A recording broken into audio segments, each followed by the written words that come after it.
Alright troops, it's Dak here for PG and Dak's Real Football Podcast. Suppose it's good to see me for a change, yeah. But I just want to say a big thank you for you all for tuning into our first show featuring Gordon Moffat and Gary McMenamin of Clydebank, a team flying at the top of the league just now. It's a cracking show, you're going to really enjoy it. It does go a wee bit longer than we expected, but still the content's to up the roar. And I just want to do a big shout out to our sponsor for the show, McTassel's Gyros. Good family friend of mine, but top quality scran. I hope you all enjoy, and any feedback, make sure you give us it. Alright, and follow on our YouTube page, our Twitter, or our Instagram or LinkedIn. I'm fucking murder at these, but enjoy troops.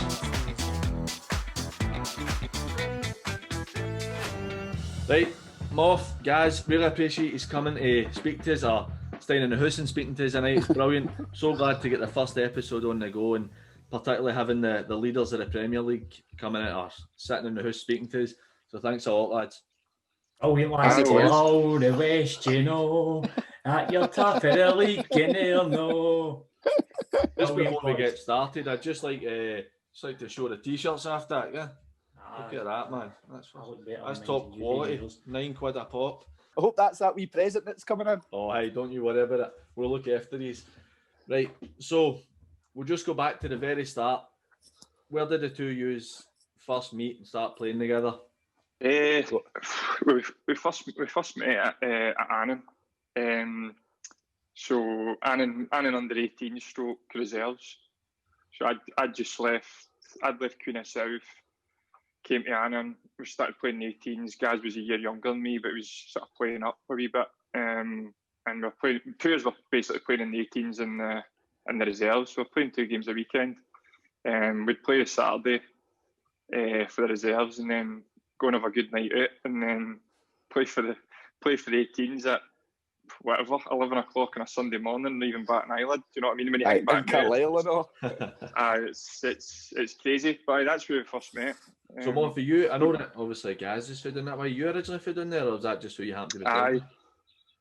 No, I was brought up in Dumfries, that's how I ended up coming through Queens. For you must be glad that you don't have the same daft accent he's got, though. He's been up here a long time. I can't win with it, because boys up here tell me I've got a stupid Chipter accent, and boys down the road say, why are you talking like if you've got Asbury there? So you can't win. When Moff was at Queens and we used to play against Queens with Annan 18s, I really disliked the boy, you know. And then when he came to Annan, that's where we became best pals. It's funny the amount of times that happens, but when you play against somebody, you think, oh, he's a prick. Everybody will say that about me. I played with you like anybody, Gaz. I'm not. That is funny how that happens, and then everybody will have done it. You'll have somebody you've played a couple of times against, you've hated them, and then you end up in the same team as them and they become your good mate. Yeah, that's the thing, PG. I remember playing against you, man. I despised you. You were a big money bastard front. I also remember when we managed against each other in the West a couple of years ago. You took the half of me that day because I think that was just sour grapes because we slapped you in the arse and sent you to the competition. But we're not worried about that now. I'm not speaking about that. Right, lads. So tell us about your days in the east of Scotland with Annan. That was probably the most I've enjoyed my football, to be honest with you. Aye. We'd travel to Edinburgh. We were all close. We'd come back. One of the boys, mum and dad's, owned a pub in Dumfries. So we'd come back to Edinburgh on the bus, cargo. Moff actually used to drive, to be fair to him. He was my chauffeur. Come back to Dumfries and we'd all go out, the whole team. It wasn't just 3 or 4, it was 13, 14 of us sitting in this pub in Dumfries. So I think that's how we were quite successful. So I think it obviously makes a difference having a team, kind of the old cliche, teams that drink together, win together. Definitely. Yeah, is there even 11 football players for Dumfries? a full team going down there, do you know what I mean? I don't know how you done that, Colin. Oh, that's terrible. You. Oh, sorry. That's a better McMenamin of the family, isn't it? No. He was a successful one. We've got the warm up tonight. We'll get Colin on later. Have the main event later. That's one that happened quite a lot with the Colin patter. There's one of the committee. There's one of the committee at Annan, really good guy. He'll be getting on years now, Alan, and like at that time, no for any banter. He was making genuine mistakes, so he would call guys calling all the time, and he would call Ryan McGuffey's brother played with us, so it was like Ryan and Colin, and the two of them used to hate it, man. But it was just a standing joke. I spoke to somebody recently about a coaching position, and they phoned us and they were asking us about it, and he knows my older brother Brian, and through the whole time we were talking, he kept calling me Brian, and I thought, does he think he's phoned my brother, or does he know he's talking to me and he's just getting it wrong? I'd be fucking disappointed if I turn up at his training. I went down to Annan literally just before lockdown, February, for a Legends night, and he still calls me Colin, and my brother was sitting beside me. He's like, all right, Colin. I can't believe you're throwing yourself in as a legend at that club, mate. Honestly, man, what is happening here? Only Annan player to represent Scotland at semi-pro, mate. Go down to Clydebank, you'll see my top down there. I'm invited. Listen, I've heard that enough. Hold on there, boys. That's 5 minutes and he's got that in. That's good. 5 minutes in, he's got that. Horrible. So tell us a wee bit about your team. Obviously, you're saying you had a good kind of morale and all that. What was the standard like, and kind of what were you like in the league? Well, I think, like I said this in another podcast recently, I think that the team we had then, I'd really like to see how that team would fare, like, say, now in like a Lowland League, for example. Because at the time we had like the cream of the crop basically from that area. All joking aside, I know probably not a big catchment area, but basically if you wanted playing for Queen of the South at that time, you were aspiring to get to Annan. So the team, as Gaz says, the team we had was a really good standard of player, and that's how we all ended up like a group of mates, and that just galvanised us even more.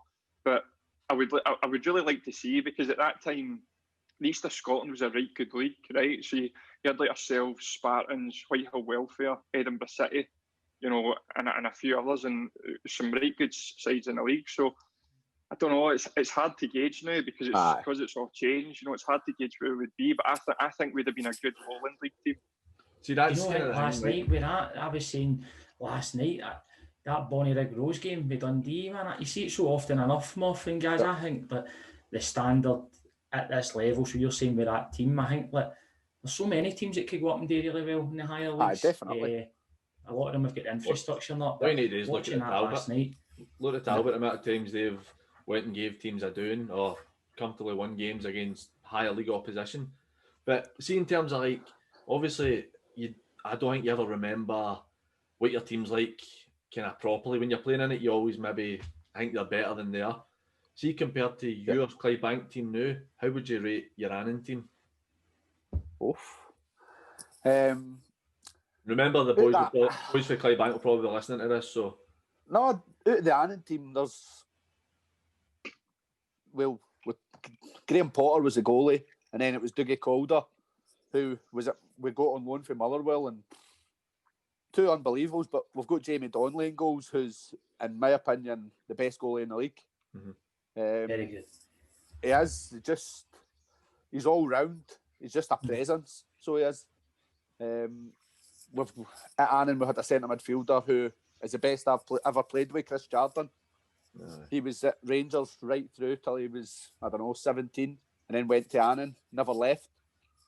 The thing with Jardy as well is that Jardy left Rangers, obviously. Jardy came through probably at a time with some right good players. Barry Nicholson's probably one that people have heard of. And Barry and Jardy were toe for toe all the way through. And then obviously Barry went in and had a great career. Jardy's went to Annan and could have probably took a step, two or three easily. steps up. He had numerous offers to go back into league football, but he was just, he was, again, Jardy didn't drive, so Jardy was playing with his mates, he was a captain, he was club captain, he was enjoying it, and he just basically, Annan just found a way every season to keep him, but he could have went and played way up the levels. Sometimes the grass isn't always greener in it. No, sometimes if you're happy where you are, man, you just stay and play and enjoy your football. And you see that. I think, like, to answer your question on like our current team just now, I think that Annan team certainly it was a lot more experienced. I think our team just now is quite a young team overall. We've got a good sprinkling experience through the team, which is what you need. But I think that Annan team, remember when me and Gaz first went into the first team, I think I was I was 19, Gaz was 18, I think, or I was 18, Gaz was 17. I think I was And 17. we had some good, like, solid pros who'd maybe, say, been at Queen of South for, 8-9 years, and then maybe on the way down and came to Annan. That's just what happened in that area. You would go for Queens or Carlisle to Annan, and so we had some right good pros in that team. It was a pretty solid squad we had. See, I think a lot of what you've said there, Moff, as well, and guys, see the always be successful in a good dressing room. See, you're all sitting saying about all going out and having a bevy and all that. All the best teams that the times I've enjoyed my football the most and think I've had the best team on the part is, see, we've had a tight dressing room and we've all went for pints together and night shoot and all that. I just think that it's massive, isn't it? Well, as I said, me and Moff are still very close with Kevin Proudfoot, who played in that team, and Chris Jardine. They both stayed in Dumfries, but we're still very close. And then Moff's old flatmate, Joe Cranston.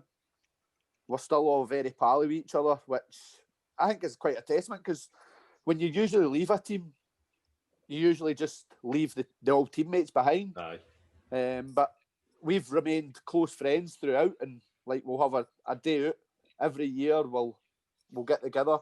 We've still got a group chat, so we have. So, well, that'll lead us on to the kind of standard question you'll get in. If you were so close, without incriminating anybody, got a couple of good stories at that team. That's plenty over the years for that. I mean, I think some of the stuff that went on, I think you couldn't say a lot now, but you couldn't do a lot now, as you know yourselves. Dressing rooms have changed and football environments changed. There's some stuff you would get absolutely hammered for, but I mean the nights out were good. Some absolutely wild things going on at nights out. I mean, we had our end. Annan's got a right good social club, as you'll probably know. It's all in the ground. Some of the parties and that. Winning cups. I mean, the boys won the league just before me and Gaz went into the first team. The first team won the league. Gaz's brother scored the winner. We had to win to win it. We were in the reserves at the time, the 18s and that, and they won 1-0. Like, party that night was unbelievable, man. Like, proper chaos. It was crazy. And as a party, but stories. There's one that me and Gaz kind of, I suppose, got a wee bit of wake up call in terms of just who we're playing with and that now. But we were playing, we were at training, and I say I'd have maybe been 19, so Gaz would have been 18. But and the training ground was about 2 minutes for the park, so we used to cars shoot down, cut 2 minutes, and we're training away and usual having a game at the end, and me and Gaz were in the same team, so we were just those two annoying wee guys. You know what I mean? He didn't want to be losing to. It's like Gaz is shouting at the score every time. He still does it. You know what I mean? When he's losing, you don't.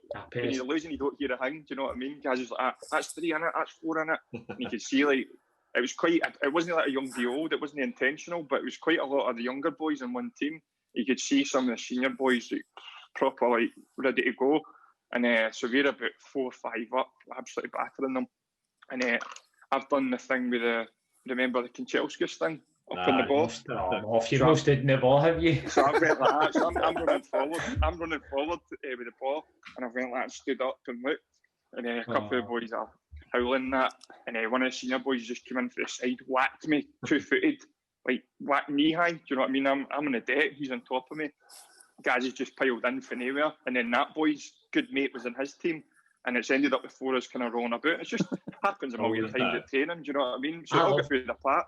But we've ended up, so it put apart, finished the game, and normally that's just it. It's what happens at training all the time, a wee bit of head-to-head. But the boy that's done me, he's like to me, see back up at the changing rooms like that, and I'm like that.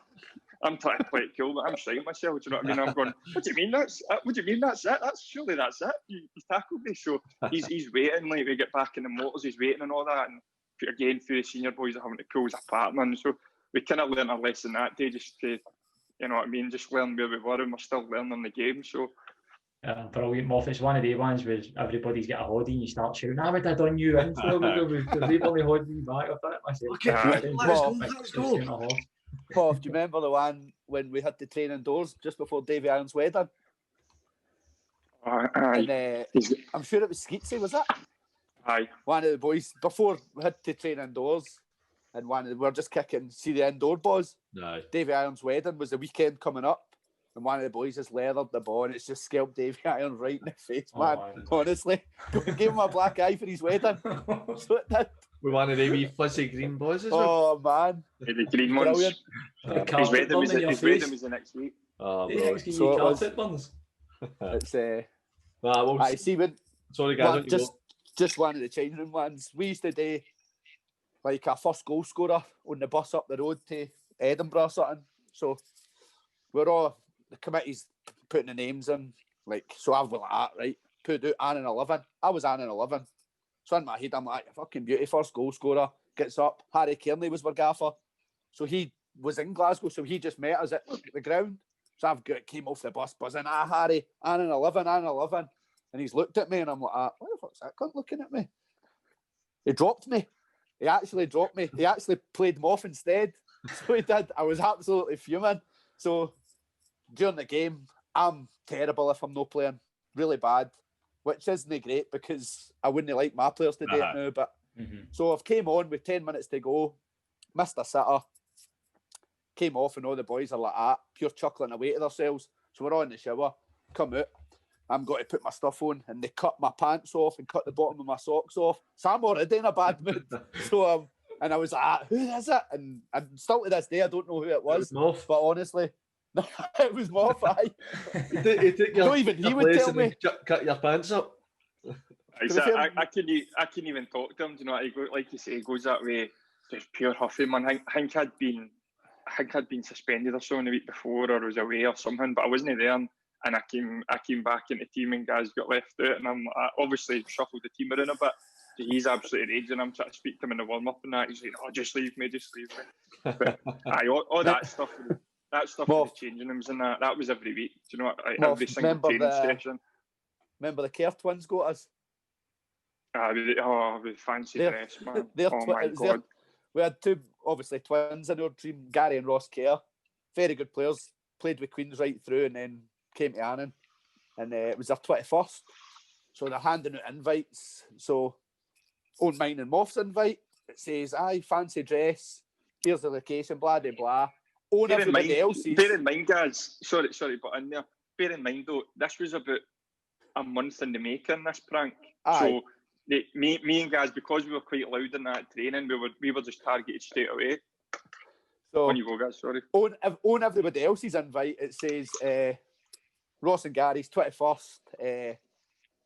Gaz and Moff think it's fancy dress. Don't tell them. So me and Moff, in Dumfries, there's no many fancy dress. So did we go to Glasgow first? No, do you know what we did? So I was in Glasgow, so I got us 2 outfits in Glasgow, right? So as I said, this went on for about a month. So see the preparation the boys put into this. You're running in your toes doing the warm up and that, and boys are going like that. If they're say behind me and guys in the warm up, they're going, "What are you wearing at Kersow's thing anyway?" And it's all the chat. What you wearing? I don't know. I've not got anything yet. So they kept this going and going and going. Boys are like, they're sending messages. You got an outfit sorted, Moff? Where are you going for it? So weeks and weeks of this. So I got us 2 outfits in Glasgow. I came down. We tried them on. They were too wee. So it was the day of the party. It was the day of the thing, right? So we were at home. So the trouble we went to. So I've already spent whatever 80 quid or something in 2 outfits. We played the game. We won, and then we tried outfits on, and guys like, this doesn't fit me. I can't go like this. I need someone. So we drove to Carlisle, got another 2 outfits, drove back, and then we were that late. We went to Gazzy's to get changed, so it's only me and him there, so it was perfect for the setup. And Gazzy's ended up. So Gazzy's a gorilla, right? And I'm John Travolta with white suit on, right? A big wig and that. So we're getting changed and all that, and the boys are sending messages. He's nearly ready and that. Like, aye. So it was in like Gazzy's scheme. It was like a Labour Club type thing. So bear in mind, it's quite a rough area. Guys don't mind me saying in Dumfries. Right? So we're walking through alongside as John Travolta and a gorilla, and we gets to the Labour Club, and I'm like, I just started to kind of sense. I was like, guys, I don't know if this is right. And he's like, what do you mean? So I've just got a feeling about this. And then a taxi's just pulled up just as we've got there. A couple of boys have jumped out, just with jeans and a shirt on. We're like looking, 2 boys for the team. And the lad, they've just scuttled in. I was like, guys, we've been stung here. And he's like, oh no, I think we have. So we didn't actually go in for the big reveal. A few boys saw us, but we ran back home and got changed. Yeah, and we went back in, and then we got the big way. We actually ran imagine running home a gorilla chasing John Travolta up Dumfries. I was in like those big stiletto shoes. Running through up, 2 years. Absolutely done, man. Yeah, I tell you what, but how many players do you get in Scottish Cup Day not when you start going, you need to wear a Tim Flip, man? There's always one double that turns up. When I was coaching with York Amateur Saturday morning team, we got to a cup final. I think it was like 2 years ago or something. We got to a cup final, and one of the young boys got done with that. If he's like, right, you got suits on that, and the manager Jai's like, right, on the WhatsApp, lads, right, when you turn up, come up and see me. I'll get the ties dished out. If he's like, no bother, gaffer, no worries. The young boys came in and we were all sitting there, kind of shirts and our trackies ready to go to the game. And him and his dad came in and said, boy, I'm going to name him, we'll not be listening anyway. Boy Declan Walker, and he's walked in, and him and his dad came in, and Declan's got his suit on, and everybody's just started fishing themselves laughing. And Declan's like, fuck off! And walked out. His dad, Declan must have been about 25. His dad went up to Jai like, that's an absolute joke, doing that damn. Oh, it was brilliant. It's still one of the best ones, isn't it? It's brilliant. We'll move on for that. Moff, see with yourself, you ended up going to like Albion Rovers and stuff like that, and then you've moved on to junior. What was your first junior side? So I went to Glenafton from East Stirling. That was my first sort of experience of juniors. How did you find it coming from in difference like the east of Scotland and then the lower end of the senior game to go into somebody like Glenafton?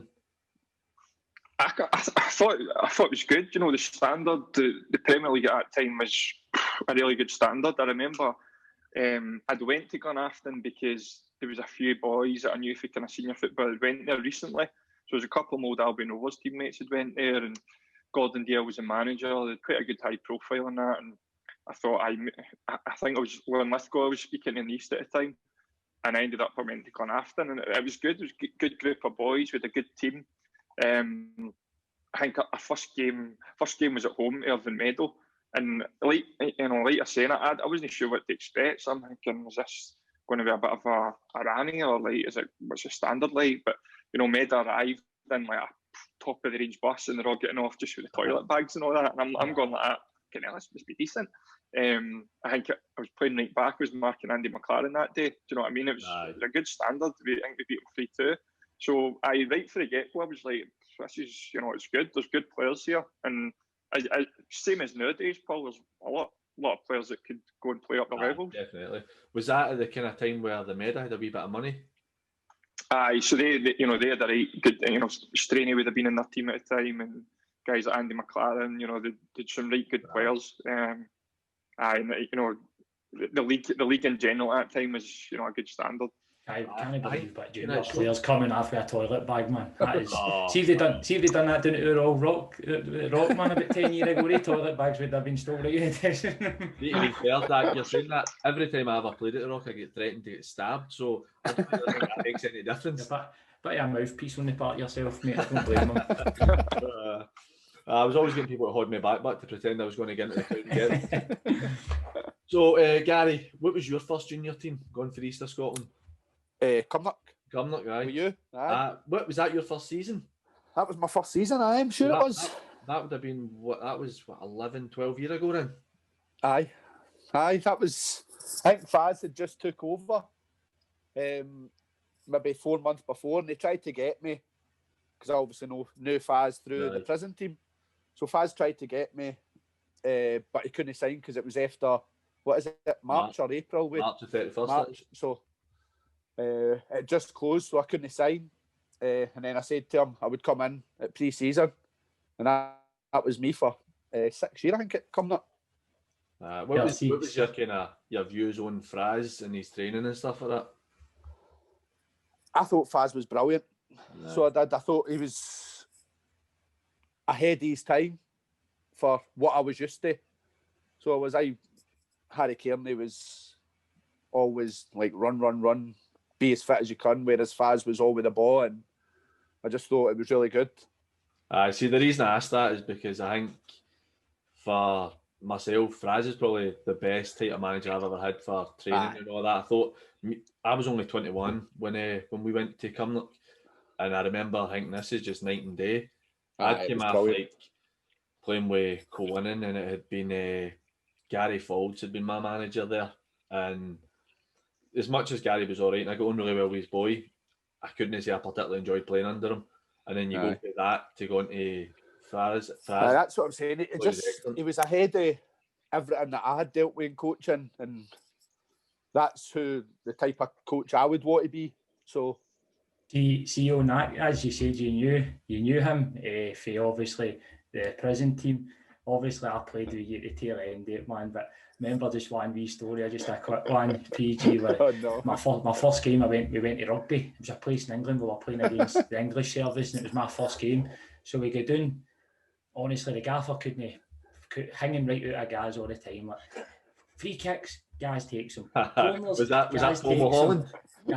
He's like, Gaz takes them. He's like, any set play, Gaz takes him. Throw-ins takes him. See even when he takes a corner, I want him heading and scoring the goal for the corner. So I think Gaz scored an overhead kick. Right, we drew one each, and then we ended up having a night in rugby. I tell you what, I was fucking steaming. Went to my bed. I think that was the night of the leather jacket, was it no? Oh, mate. Looked like fucking Danny Zuko because I had a hairpiece at the time. So I've ended up woke up in the morning, the bed's been pished, I'm like, what am I going to do? This is an embarrassment. My first trip away and I've pished the bed steaming. So I've opened it, man, in the morning. I seen the wee maid was out and I was like, rolled up all the bed sheets, threw it in the cart, took fresh bed sheets off and just threw it back, and they're all going, you're a disgrace pissing the bed. But that was just a wee quick one on that, just because he mentioned it, mate. Right, so the two of you had your spells in deepest, darkest Ayrshire.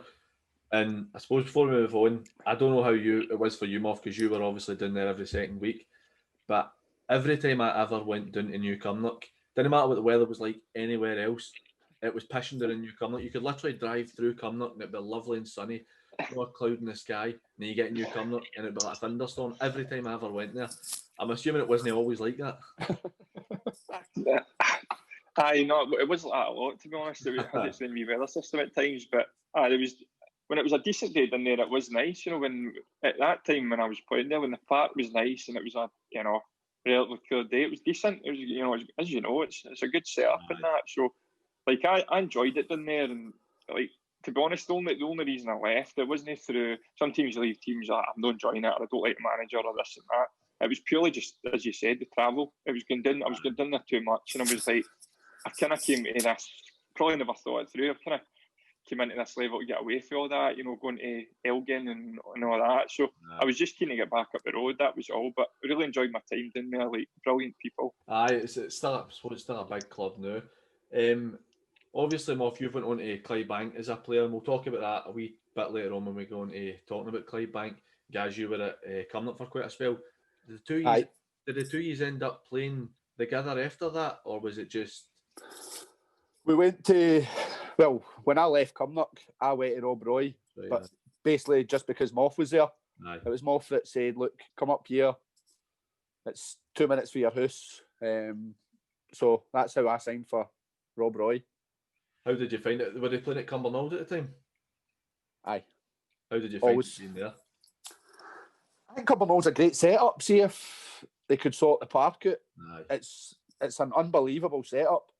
I know George is trying to do some work only because my brother's obviously assistant there, but they're trying to do work to build towards a licence in the next few years as well, which would be brilliant for this level to get as many teams getting a licence. And how did you find it being there, kind of obviously at the tail end of your careers in terms of playing? I was brilliant. So I probably played my best football at Rob Roy. I did. I'm sitting looking at Dak's face, and I mean, I'm not saying you honestly, I'm just looking at his face.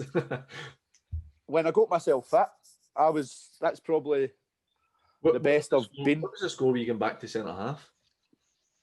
Age, not being able to move. Oh, fair enough. So that's how he's grown. That's how he's grew the beard. Now he wants to look like a big rugged centre half. You know what I mean, man? Fucking hell. Centre half's the easiest position in the world to play. No. Right back or left back, sees his position in the world. But that's not a dig, Moff. I played there myself. That's how I know. Like I say, I ended up same as guys. Ended up going back to the, so you go back. No, we were both wingers. Right mid, centre mid, right back, centre half. That's my trajectory. So that's just the way it goes, isn't it? A lot of folk do the same. You know, as Gaz says, that's no. It's probably true. You know, it probably is. It's an easier position. It's easier in the legs. Do you know what I mean? Playing centre half, you've got the experience by that time as well. You can read it a wee bit better. That's what I was going to say. Maybe you're kind of more mature and you read the game better, and you're maybe not as rash when you're a bit older and you go back, so you're not making some of the mental decisions you would make when you were younger. Gary, man, he's naughty, man. He leaves things down the back of the Achilles and everything, man. How would you know? Aye, well, I've watched it. I can't say I was good enough to play at the level you were at, mate, but I've watched it. Right, so we're going to move on to management, and when you went to Rossvale, how did that come about? Well, the thing with Rossvale, obviously, I'd been in with Max at Rossvale for a few seasons, so I'd got in, I was obviously playing and got the injury,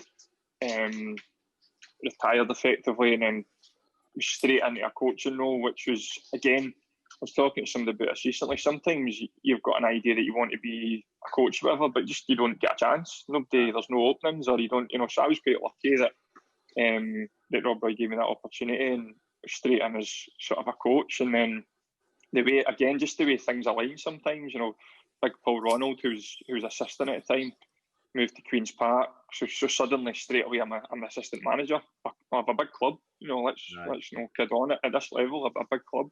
So I was kind of like, right, here we go. So I always had in my head, now again, I've said it recently that, Gaz and I were thinking we'll always go into management. So I always had it in my head I wanted to be a manager, but being an assistant at a club, of that size, we were getting into the Premier League, and that was the season we'd done right well, So that was a good wee sort of test for me to see, like, is this what you want to do? Because I know that a lot of guys, maybe they get close to it and then they're thinking, nah, maybe it's not for me. So that gave me a wee taste, and I think, like I say, the responsibility Maxie gave me, just with what I was allowed to do on a match day and how much training I was allowed to take, that kind of confirmed to me. I was like, I need to go and get a job now. So when it came about, basically, Gints was moving on for Rossvale and was going to Meda, and the job came up, and I went in, and I'd spoke to them. I spoke to them sort of the last time when the job had came up briefly, and it just came into place. It fell into place that time, and I thought it's the right thing for me, and obviously was lucky enough to get offered it, and that was it. I just had to go and back myself to go and do a good job. For me, Moff, for the outside, obviously I'm doing it at Ashfield, but that's one thing that I do give Rossvale a lot of credit for as well, because obviously they gave Gints the job, and then you went in the job with relatively a lot of experience of being obviously a manager, the number one. Yeah. And then obviously then when you've moved on to Clydebank, then they've gave Gomes a job. So I think credit to them as a club that they take that gamble and give people an opportunity. It's good to see for young guys like ourselves that are trying to aspire to kind of be in the game and try and get a job. So no, it's good to see. I'd agree massively, and I think before Gints as well, even Lockie at the time, quite inexperienced, he obviously moves on and goes to East Kilbride after that. So when you look at that, for Lockie to Gints, to myself, and then now Gomes, like you say, they give people a wee opportunity. Do you know what I mean? And know that there's anything wrong with bringing in an experienced manager, but it's just good that that's their sort of model, and it's worked for them. You know what I mean? So you can see why they keep doing it, because it has worked for them to date. Do you think a part of the reason why their model is like that is because they don't have the finances that other clubs do? So they know that the likelihood is, if you say, right, I've got a young guy who has done well here, has got good contacts, who will come in, because the likelihood is nobody's going to go to a 32 or 33-year-old in the Premier League and give him a good job because they're probably too young. But Rossvale have the benefit of saying, well, we can bring you in. We can't give you a lot of money, but we know you're probably going to take it anyway. No, 100%. And like you say, sometimes it's sort of no forced upon you, but they're maybe looking, going, well, that's the route we need to go, because maybe a manager who's had 2 Premier League teams is going to ask for this and that, in terms, not just for himself, but in terms of budget. You know, when I went into Rossvale, you know, obviously not going to go into detail, but you know, it's obviously not a big budget. So I ended up, I didn't take a penny, you know, for the whole first season. Just didn't take a penny because it all had to go into the playing squad to give us a chance. And that's what we've done. And you know, again, it's testament to Gints before me. The players already had. I'm looking, going, we're all right here. Maybe add a few, and we're all right. And it turned out that way. We go and win the league. So it's it might be that, and it probably is that, but it's worked for them. So why not? That's fair enough. No, I agree. So it was always going to be your intention to take guys in with you then? Aye, so it was always the intention, you know. Again, let's say I've spoken about it recently, that as far back as the Annan changing room, we used to speak about our plans for finishing and, you know, taking coaching jobs, and it was always a plan for guys to sort of come in and be my assistant support man. It was just I spoke about timing and how things align at times. With the Rossvale one, things didn't align for me because I moved and Gaz was club captain of Rob Roy, and I couldn't get him.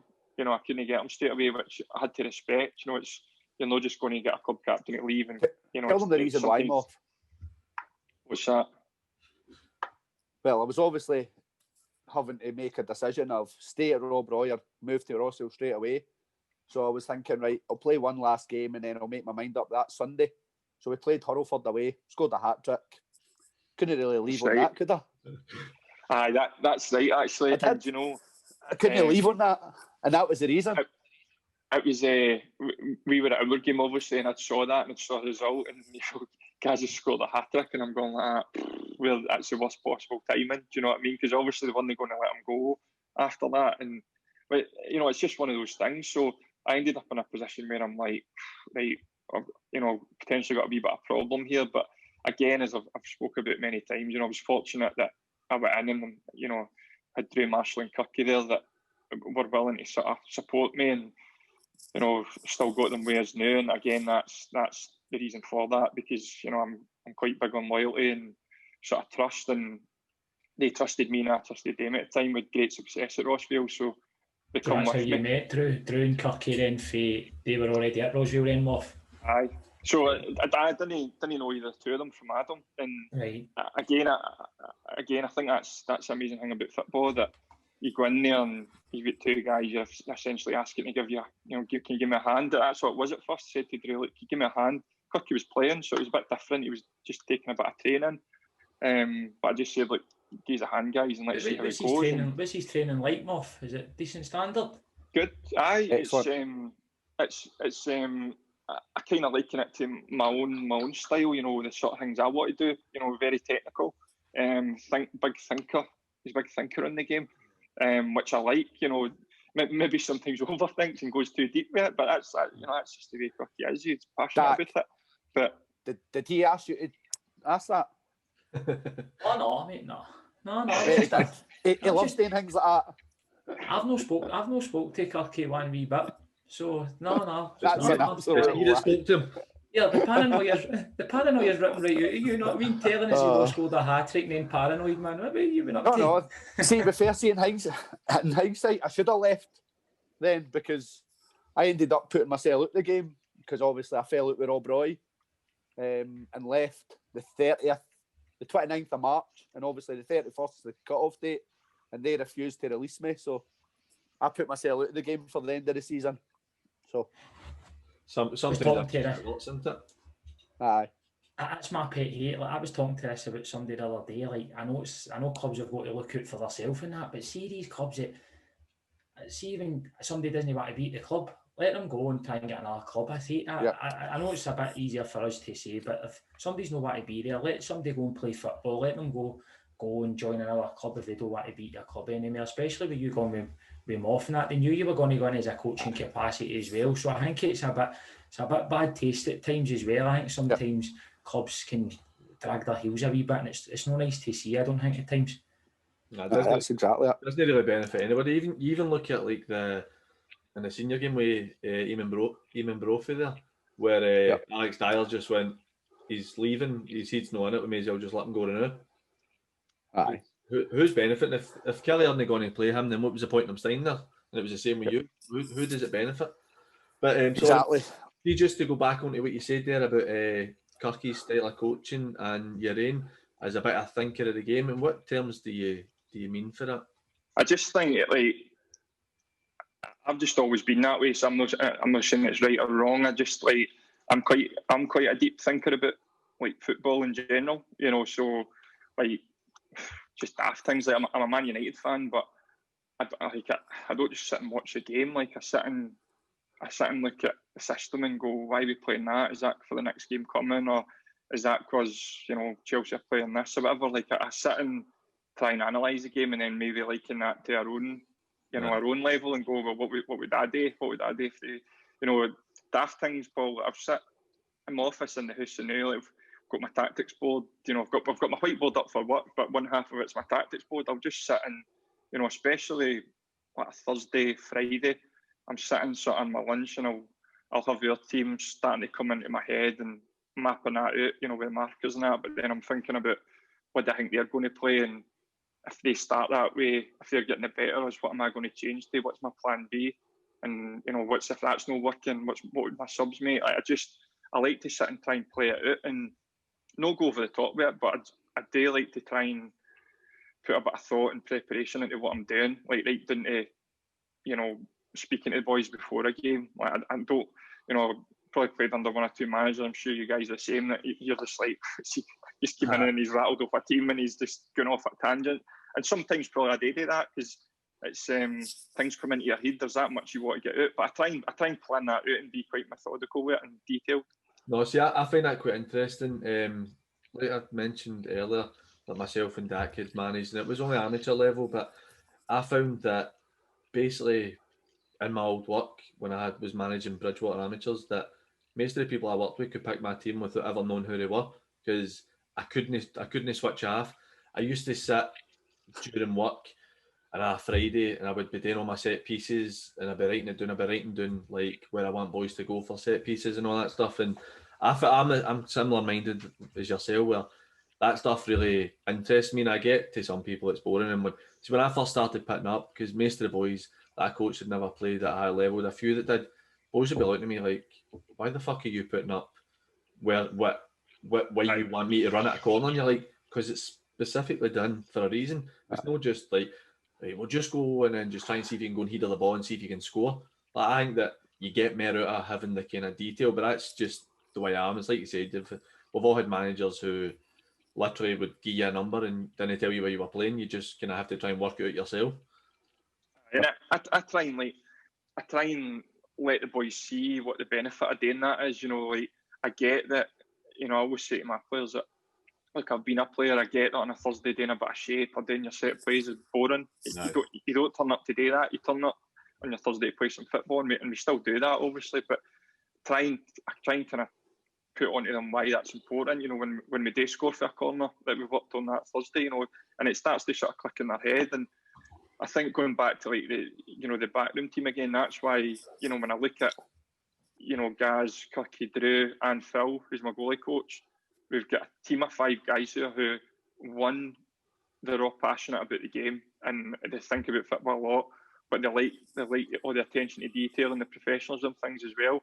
So that's no coincidence. I've got a team running about me that all kind of think along the same lines. In that respect, it's great that they've all got different opinions on the game and who should play and stuff, of course, but in terms of the things that are really important to me and those values, I think that my full team's all got those. I think that's quite important. Obviously, you're talking about, because it's like when we all played, staying shape was just the dullest thing in the world. But I think that for personal experience, see then kind of trying to do like passing drills, and obviously you have to do them and they've all got a place, but you've only got the boys twice a week. By the time you do your warm-up, you arrange drills and all that, have boys doing things, you're only getting maybe 2 hours max a technical type training. So you can't really make somebody at that level a better football player in that spell. So that's how I agree with doing the shape stuff as dull as it is. It makes a huge difference because that's the stuff you can actually impact and make them smarter and better instead of just like doing a passing drill for the sake of doing a passing drill when you can already pass the ball. He's not going to get much better by doing passing that ball 20 or 25, 30 times in 10 minutes, you know what I mean? That's the thing with Kirky as well, though, Paul. Kirky could rattle out a passing drill that he'll make up in his head, but when we do that on a Thursday, it's specific to the way we want to pass it on a Saturday, and it's to build into when the gaffer takes the next part of the training. Everything builds into it. Kirky and the gaffer obviously will talk a lot during the day and about how we're going to work training, and for me, it's seamless. It really is, because I've been still training, and it's just, we're no big gaps. There's no gaps. We just go for one straight in, and the boys love it, because obviously I'm in training with them. I listen to them, and see for me, guys, mate. But so I take it, obviously, if we're going with that, you're still training. Like, I find myself at times still training with my own boys as well, just keeping myself ticking there. See, try to find that happy medium. I hate it, mate, because even last week, for talk's sake, I was training and we were giving the boys a bit of doing because it was for Christmas and New Year. Try to blow the bevy. You know what it's like. You need to do a wee. I sit out there once. Aye, well, you need to get a lung buster. And that gets a wee back twins. Aye, but you've done them for how many seasons now? And I'm in doing it, right? I'm an old man and I'm doing it. And all I'm hearing is, boys, fucking, this is shite, this is murder. And see me try to bite my tongue, I end up losing my shit with them. And sometimes it's trying to find that wee happy medium that players do rant, but then I'm having a go at them because I think they're having a go at the gaffer and Rise the assistant. So it's finding that mix. I think boys need to realise, especially after, because I spoke to one of our players today, and he's like, we've no trained since, well, we've not been together because our training was off last week, because the weather was that bad. So I said to him the day, I was like, we'll probably come in on Tuesday and it'll be a hard night. And he's I was expecting that anyway. But our boys will come in, don't get me wrong, a few boys are like me, they'll be like, we've got Ross McPherson. He's like, what are we doing? How many are we Tiger doing? Woods, Archie, isn't he? But honestly, Dak, he's just, as a gaffer, he's like, guys, what are we doing? How many are we doing? Why are we doing it? And I'm like, this is why. How many runs? How far? What tempo? Good player. He needs to know what he's doing. He needs to know everything. I've got a wee story about Archie. Me and Archie played at Airdrie together through 17s and 19s. And we used to do a pre-season at Strathclyde Park. So Archie's stay's not too far from me. So my old man is doing the taxiing that night. So it's me and Archie, and I can't remember who else was in the back of the motor with Archie. And me and my dad sitting in the front, and we're driving along. See where the entrance to the what the fuck's it called now? M&D's. Aye. So driving along past that bit, and you see somebody running. This bird running, and she's got a blonde hair and that tidy figure. And Archie's like leaning on my dad's shoulder as my dad's driving. Oft, look at her. We drive up, and as we drive by, the woman must have been about 70. And me and my dad and the other person in the back's pissing ourselves laughing. I was just like, I was only kidding on. But back to this. See, with you're talking about boys moaning and stuff. We've all done coaching. Obviously, you three are still doing it. Moff, so how did you find? Because I know, on personally, when I went straight for playing into taking the team. Does it see for me? I looked back a lot on how my attitude was, because I was starting to deal with players, and you have to deal with different attitudes. And I realised a lot as I get further in the season with managing how bad my attitude had been as a player. Like, I'd like to have thought that most managers liked me as a person, but I must have been a fucking nightmare, because I was a greeting-faced bastard who thought he was better than he was, moaned about everything. I know Gaz is laughing because he knows this. And it's just like, did you self-evaluate a lot after taking the job, where you started thinking, maybe I did this wrong, I did that wrong, and it kind of did it have any effect on how you've dealt with players? I think it does. I think you're constantly reflecting and constantly making mistakes. You know, if we're honest, you know, I've learnt a lot over, let's say, those years of coaching, for being a coach to an assistant to a manager, and it's good to look in for different angles. You know, see, when you're a coach and an assistant, and you're looking on boys' reactions to things going on, as you know, the manager's saying this, and how do they react to that sort of thing. And it's good to see that from a different perspective. And then when you're the guy that people are looking to, you take a wee bit of experience for that, and also experience for you know, being a player sitting there, you know, like you said, Paul, spot on. I do that quite a lot. I think, well, if I'm going to put this across to a guy, whether it's telling a guy he's been left out or whatever it is, or telling a guy I need a bit more for him the day, or whatever it is, it might be a guy who's doing really well and just try to keep that going. I will try and put myself in their shoes and what would I want here? How would I want that message delivered? So I think that's important, and it's important, I think, and Gaz talks about this all the time, that those 22 guys are all different personalities and they've all got different traits and they're all going to handle things slightly differently. So you've got to know how to speak to him. You might be trying to say the exact same thing. You might be wanting to get the exact same end goal, but I might need to speak to you totally different to do that. And it might be the same as on the side, screaming on at the pitch to a guy might get a back up and a wee reaction out of some boys, and other boys will just go into their cell and you're taking them off 10 minutes later. So it's just, I think it's the main thing is relationships with players, I think, and I'd like to think I've got reasonable relationships with all the boys, and it's just knowing how to manage that, really. Aye, it's quite a hard balancing act. Right, so back onto Rossvale, you had quite a bit of success pretty quickly there. What do you think was the key? Do you think it was your backroom staff or the players, or do you think it was a mixture of both? I think it was just, like I say, I just believe that a lot of things came together in that first season. A lot of things just came together really good. Like for the minute we're in, so right in, I'd sort of overseen a cup game against Shettleston that we lost, and then the following week that was me. Started take training, getting amongst it, and our first game was that mentioned there at the Rock away, which there was a wee bit of rivalry at the time with Rossvale and the Rock, and you couldn't so the boys are all saying, you know, it's a really hard game, Gaff, our first game and that. And to be honest, I was a wee bit oblivious because, again, not in a big time way, but I'd been a couple of levels, but I didn't know about this rivalry. I didn't know the history of the previous games, so I was trying to get all that information as quick as I could. I was speaking to a lot of people, and ended up we went to the Rock that game. I set up on a 4-2-3-1. Didn't really know a lot about their players, and we scrapped out a 1-0. And to be honest, just for then, things just took off. We ended up. Then I was like, we had a wee run of hard games at the start, remember, and we won them. We won them, most of them. And then I wanted to start getting my thoughts in terms of how I wanted to play.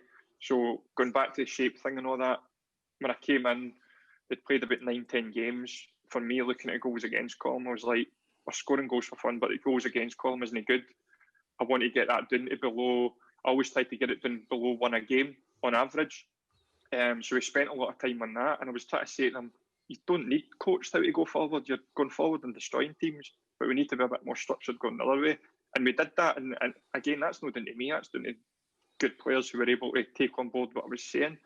And we end up, let's say, we won a league title on the last night of the season at home. That Friday night game, it was just unbelievable. Who was that against, Moff? Port Glasgow. Right, aye. And what was the score? Who scored the goals? Oh my God! don't listen to his questions, man. Can we? Why don't we go through all Kirky's questions? Hold on. Kirky's on the phone. Right, Kirky, I've asked him. He needs to text me. Honestly. So obviously that that night it was just one of the things meant to be. Kirky gets the 2 goals, we win the league, and we're up into championship and off they we go. They miss a penalty with the last kick of the ball. Just things like that. They got a pen to basically take the league off us in injury time, and Jambo tells me he gets fingertips on it, hits the post. You know what I mean? So typical keeper, mate. He did. I'll back him up on that. He touched it, even though I've not seen it. Even though he went the right way. So it was good because all the Rock fans were there that night. All the Rock fans came up and watched outside the cage. Mate, see for me, right, and sorry to interrupt you, Moff, but see for me, I think it's testament to Rossvale, right, the Rock see them as a rival now, right, but for me, I don't know where that rivalries came from, because for when I was at the Rock, it was the Lark Hall game was always a big one, and then if you ever played Peasy or Maryhill or the Shire or that, but it was never, you were never contemplating Rossvale as a big massive derby. So I think that was testament to the success that you maybe took there, that they actually seen that as like a big rival game. Do you know what I mean? I think it was just. I think both sets of boys, treated it as a big game in the end, and it was just. I think it was just, to be honest, because they were two good sides, and it was a big game, and I think there'd been a wee bit of needle maybe in the couple of meetings before, and it just came into a wee bit of rivalry. But I liked it. There was for me there was no malice in it. It was good. It was good that my boys were getting up for a game like that, and the same for the Rock boys. You could see they were up for it. It was always good games. So I think it always helps having that kind of rivalry in games and all, because I think you always get a wee bit more out your players at that time, where maybe obviously you're your team talking whatever, but there's that wee added bit extra that it's like when we all played again in rival, like kind of derby type games. It was always brilliant. Always get a bit more out of it. So how did it feel in terms of? Did you win much as a player? I had my fair share. Probably not as much as I would like, but had a fair share. Annan, we won quite a few trophies, won a few promotions and stuff, and scattering of trophies here and there. So I done all right, but would have liked to win a lot more, to be honest. But the reason I ask that is, how does it compare to the feeling of winning something as a manager? Doesn't compare. It's night and day. I mean, winning someone as a winning a game as a manager is like a massive feeling. It's just, to me, I don't know how other folk feel, but to me, it's just it's a relief. It's a great feeling. To win a league in my first season as a manager, I had loads of managers who were in the league texting me that night and that weekend saying, like, just chuck it now. Do you know what I mean? So some managers go through a career and maybe don't win a title. So like I did feel privileged, and I was it was all on the boys, and I think I'd said the night we won it on Gints as well, because Gints had started us off the first 10 games. So so it was a great feeling. And then you always said that, Moff, though. You always said that when I was coming into the coaching side there, you always said, when you come in and win a game, that's a completely different feeling for winning it as a player. I genuinely enjoy it more. So the day we got promoted down at Kello was unbelievable. So it's the best feeling I've had as a player, and I've won a lot during my career, but that was up there with one of the best I've felt. It was just unbelievable. The reason I ask is because for me, I would agree. I never won anything as a manager, but for me, when you win a game, particularly a bigger game, the feeling is unbelievable. But on the flip side, when you lose a game, I mean, I know like when you lose as a player, you get pissed off and it ruins your day. But when you lose, especially a bigger game as a manager, I mean, for me, it ruined it for days and days. I used to come home and my wife would be like, "You lost today, didn't you?" But I I'll just not talk to you then. It's just... I still get that. Sam says that. I come in and Sam will check Twitter and she'll be like, "Thank God you won the day, you're in a good mood." We'll come in, she'll like, "Take it, I'll just go and sit myself." I'm like, "Aye, see you later." I've actually had to say now, guys, regardless of the results, I just try and leave it at the park now. But how hard is it, mate? Because it's so hard. You're looking at your phone and all that, but you're even getting players texting you and all that, or saying all this, that, and you that's the thing for a manager. It's because you invest so much time as a coach and staff management. I think sometimes players don't realise, like when I was a player, I was always, I went to my training and all, carried on and that. But then see, as a manager, every single day you've got to do something. You've got to manage people. Job. It's basically a full-time job on top of your full-time job. So it's like, for me, it must be some achievement, and for you to get success and actually win things probably at the start of your managerial career, it's an amazing achievement. So it is.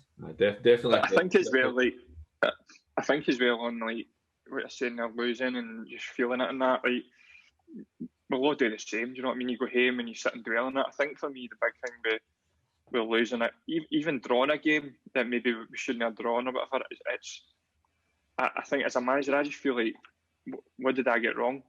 That's so it's not just the disappointment of no winning. It's in my head I've made a mistake, and I totally get it doesn't work like that. Sometimes a boy can just make an individual mistake, and that's part of football. But I always kind of look at myself and go, what could I have done? Even if it is an individual error, and something happens and you lose a goal, I'm then looking and going, well, did I make the right change to go and influence the game the other way, or should I made a nearly a sub, or should I change shape? And it just consumes you. It does, but obviously that's why we love it. It's definitely a different side, and like Dak says, boys don't appreciate what it's like until you go in, and it's one of the things you don't really expect them. You can't really give boys a hard time because ultimately they go to football for themselves. You know what I mean? That's just the way it is. Without it being bad, they go and try and do their best for the team, but ultimately they go for themselves. They don't really go for anybody else. But when you're managing and coaching, you have to think about everything and all the time.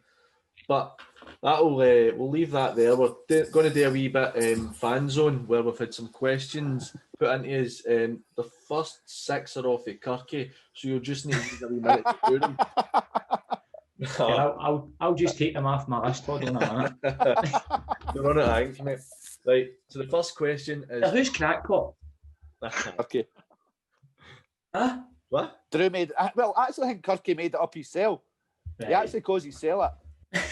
I think he made it up himself. Right. The first question comes from at Bankies TV. Which player would be best for a stint on Bankies TV, and which would be the worst? I think Jamie Darrick would be good on it. He talks very well. He knows the game very well. No on it, Connor Linus. Connor he'd be so nervous. He'd be sick. Connor gets nervous coming to ask the gaffer if he can miss a night training. So he does. He's honest. Him and Paul Byrne are so nervous. Yeah, see, for me, I know Darrick. I played with Darrick at Ashfield, mate, and I would take him on the bother because he's the only guy I know with less hair than I've got. You know what I mean? Right. The second question comes from at Stu_LZ75. Out of the playing squad only, what 3 players would you invite to your house for a few beers when restrictions are over, and why? Also, which 3 players would be last on the list, and why? I'll let you answer this one No, again, no, guys. If you don't sit in the fence because you're the gaffer, mate. He answered the last one. If I invite 3 boys virtually to my house for a beer, they're going to get it for the rest of the season. So the ones I definitely couldn't invite, I couldn't invite Jambo because every second word's a swear word, and I've got a 2-year-old wee girl here. He's definitely one who couldn't come in. Who else, guys? To be fair, I'd have Jambo on the other side of it. Jambo's been in my flat, so Jambo's been in my flat, so I don't know. That's a tough one because all the boys are very good in their own way. So they are, but Jambo would definitely be at the top of everybody's list. I need to get a wee night with Jambo. He signs right up my street, mate. And guys, you've seen me in action. It's a goalie thing. Smoking daffodils and all that. It's goalies are all crazy. You need them. I'm going to have to press these on it. 2 more no, and 3 that you would invite. Right. No, Jambo's a yes. Right, we've got a yes for you and a no for Moff. I'll say the gaffer will have Nicky Little because that's his boy. Just to touch on that, Nicky Little is the only player that has played every single game that Moff's been in charge, just so you know. Is that a good start? Right, so there you go. That's because he's his boy. So in fairness, the boy's a goal machine, isn't he? He's brilliant. He is. He's actually a better player than what I've gave him credit for. When we first came in, he's everything about him. He's so professional. He's just wow. He could play higher. Aye. No, I've seen snippets here. But I'm going to actually say we Connor Lines because him. In fact, no, I better know because I'll say Cammy and Homer because they're a wee married couple. they hold hands together and come to training and when they're allowed to travel. Well, who's the 3 you'd have coming to your house you'd invite? Well, guys just threw my captain under the bus there, saying he's my boy. So, and he already gets slagged off the boys being my boy. So I'll have him in, and I'll just bring the 2 vice captains in, and we'll just have a wee night about talking about pre-season and that. Morphin and me and Jambo chat with don't get crash your party. Aye. So Nicky Little, Jai and Archie. There you go. Right. The next question is from Baseball Scott. How do the Clydebank players cope playing in front of the best fans in Scottish football? Is it a distraction or does it make them want to play better? I'll let you have that one, Moff. Do you know what? I said to the boys that we were signing this year that, you know, they'll feel the sort of size of the club once they play a big game with us and they get that, you know, we get a good support in and they get that feeling for the fans. And like, I mean that genuinely, because obviously I played for them, and it is a brilliant club. Honestly, a really, really good club, and the support you get is superb on a big game. You know, a real big game, a cup final, a promotion game. It's second to none at our level. So like personally, when I played for the Bankies, I loved it. Like, I thrived off that. I preferred the bigger games than the maybe the away games in Ayrshire. There's, you know, maybe 100 of them travelled or whatever at that time in the, say, the Championship. But I really like the big games where big support, like the cup final at Pollock, around Newlandsfield. And I'd said that to the players, and I think the disappointing thing now is that obviously the current crop of players, well, the guys that have just joined, they've not been able to experience it this year. So they're doing really well. They're obviously I think that's helped them bed in, Moff.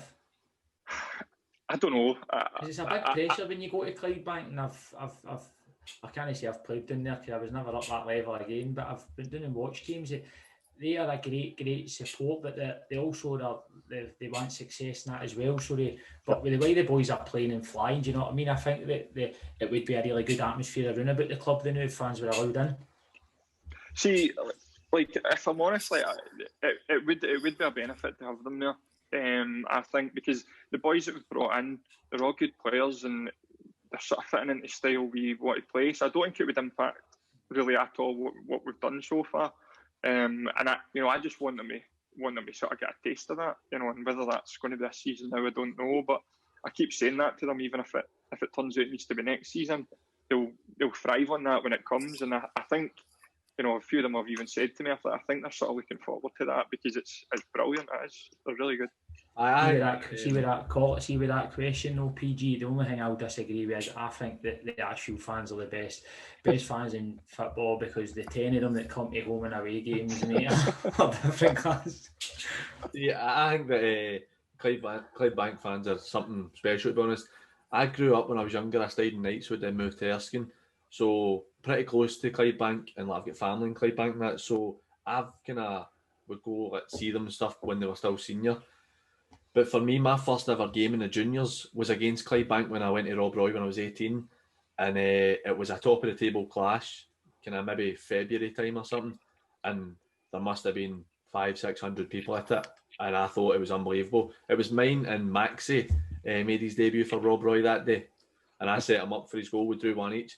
And I remember thinking, because I'd came through the 19s at Clyde where you had a couple of people whose mums and dads were at the game. And it was like unbelievable seeing all these people. I thought it was amazing. And for then on, I've always kind of had a bit of an affinity for Clydebank just because I thought it was brilliant the crowd did get. But next question. At Banky Boy 73, are Moff and the team now happy with the squad that they have, or is there a possibility of further signings over the coming weeks? I think, generally we've been happy. I think that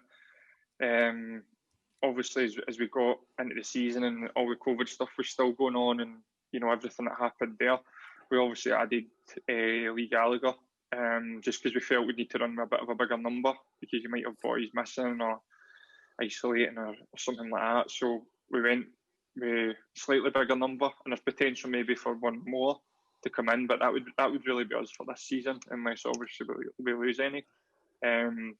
So I generally been happy. I've been happy with what we brought in. I've been happy with how they've been doing, and obviously the results in that speak for themselves now. So we've got some real tough tests to come up, but look forward to those, and it'll be the same again in the summer, Paul. You know, we'll look to sort of strengthen and go again and keep improving, because there's no point in us doing this and then dropping off. So that's the sort of conversations we're having just now. Well, cheers for that, David. That's a good question. Our last question is the Swiss Banky for Ross. This is my take of question. There's a lot of thoughts on it in this. Do you prefer the white top with the red stripe or the red top with a white stripe? Oh, it was a white Guys, on top you with go. it was no, it was. I read that question. It was something the red top with the white lightning or something. Aye. Flash Gordon, I think man. I've made it better then. So it was So what's That's, your favourite strip? the red one. The new is very nice. So it is very nice. The boys like it. What about you guys? Have you wore it often this season? The red one. I seen Maybe a once. picture, and I think it might be the picture that's kind of like the Aye. background picture where It is the red one. We're where- having a minute silence. I would have gave guys the extra large boys top. Oh, mate. I said to Kasky, Kasky's our kit man, and he's on the board, and he handed me a medium top, and I'm like, you knew I'm number 18. Why are you getting me a medium top? He's like, I didn't even think. Didn't think about it, guys. What about your brother having a dig at you guys when you're coming on and against Cumbernauld? The friendly with the banter with the tops and that. So we played Cumbernauld in pre-season, and guys was on the bench, and he's coming on, so he's pulling his top on the same thing. It's quite snug, let's say. And Cole's sitting on the bench. Cole shouted over, guys, have you got 2 Under Armours on under that? Guys, it's like, you talking to him? Aye, it's it'll come to us all. Sorry, guys. You're no spring chicken, guys. I've just Exactly, flipped the mate. page here and I've saw one final question we have from a Chris Fahey or Faye or I don't know. He's a stupid name anyway. He's a stupid guy, I know. Have you ever Clyde just got a dim, they were well chuffed on that. Have you ever known anybody to be as good at getting penalties as a young Gary McMenamin? Some folk actually don't believe. See, my first season at Cumnock, maybe it was the second season you No, came, it was the Paul, first season, mate. It was the but first I season. think I won maybe 18 penalties that season. Aye. So I did. I've never which seen is anybody win so many penalties in my life. You just do that wee heavy touch and then jump into people. aye. That's when I was quick and I could move. But I see. Wildy loved it when you were there just because it was the only chance you'd ever get to go out and score a goal. One a good few at Annan as well, the same thing. You know, aye, guys would be on the left and I played on the right, and you'd see him going down the line. It's just like you say, if he couldn't get across in, it was like heavy touch, invite the boy in, touch, penalty. We make Monagle's good at that at use. McGonagall. Is it? What is it? McGonagall. McGonagall, is it? Who man's brilliant. He's good at that because he gives the defender or the opposition. You think you're going to nip the ball, and his feet are that quick that he just takes it by you, innit? His ability is unbelievable. Aye. It is. It's William's got a bad injury now, so. Aye, I seen that. How is it, boy? So he's in for an op next week. So obviously, wish him well. He's going to be. We wish him all the best in the podcast as well. Right, so now we've done our fan zone, we're going to move on to Clydebank. How did that come about? And obviously it would have been something that you were very interested in because of your history there, Moff.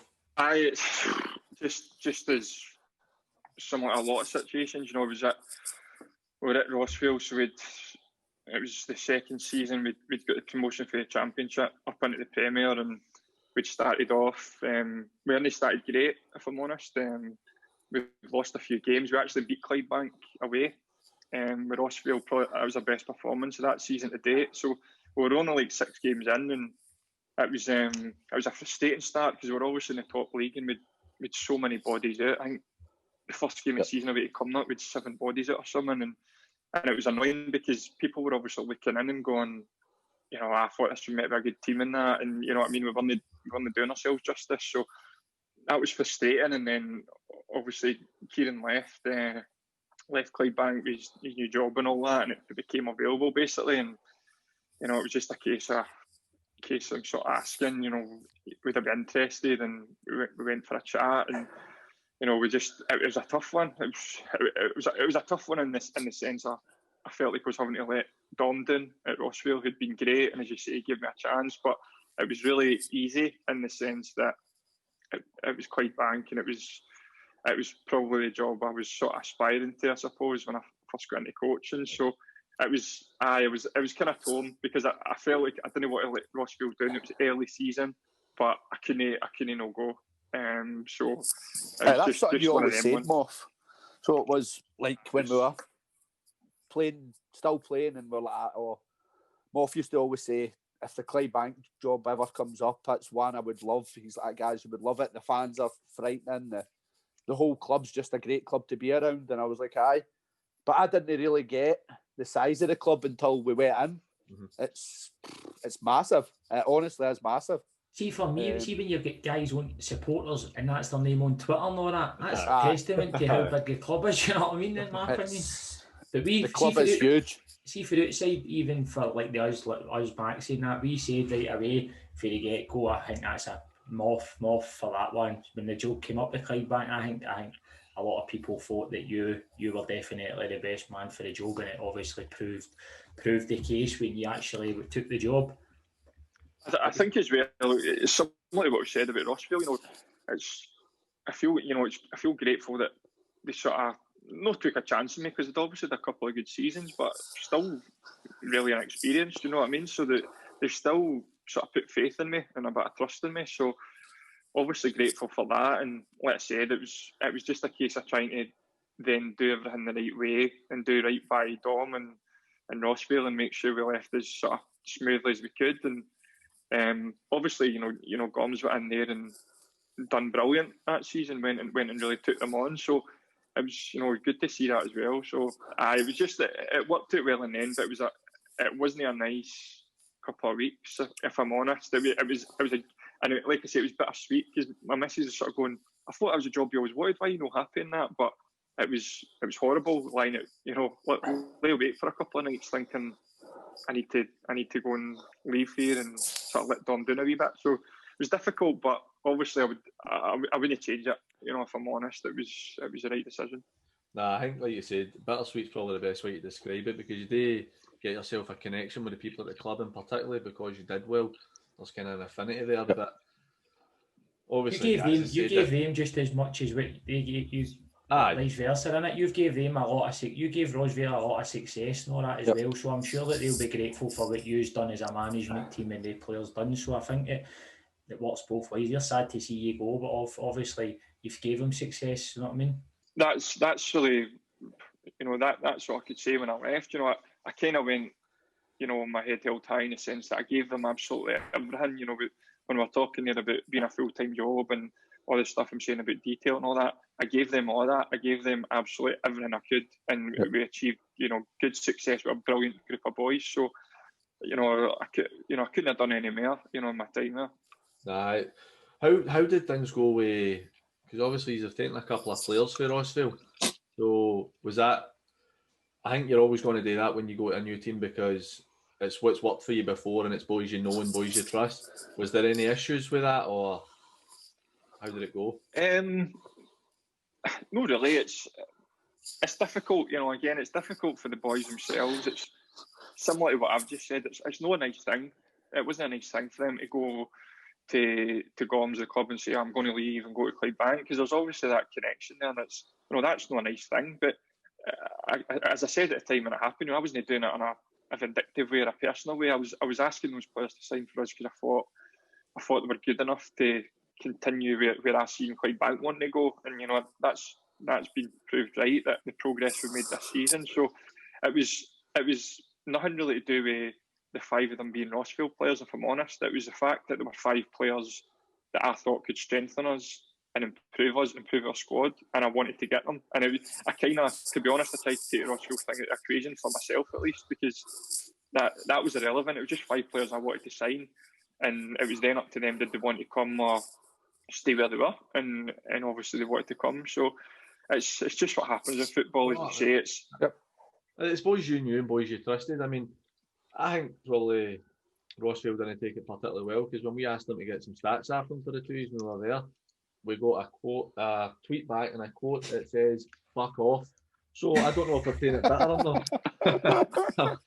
Boy, no, that never happened. Then Crackpot texts me, but he sent me all the stats, so he did. Boys are hearing stats. Aye.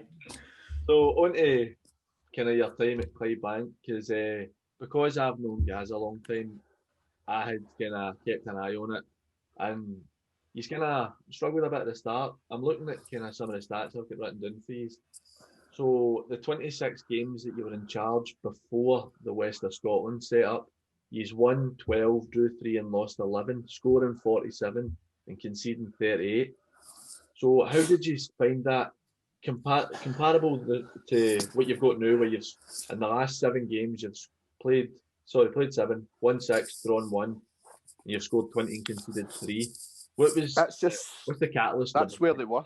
So it was, Paul, at the time. Just they were so inconsistent. 1 week we'd think, wow, this team's unbelievable, and the next it's as if they'd never played football together before. So it was quite difficult to get our points across, but I feel like once they started understanding the way we worked, they started coming into it. They started believing that some of them are very, very good players. A lot of them are very good players. Like I don't know how many did we get let go off? I think it was 10 in the end. So the ones we kept are all, we believe that they're good enough to be at the club, and the ones that we've brought in have just enhanced that. So that just goes to show that they have got ability. It's how we try and get it into more consistency, which this season has been unbelievable.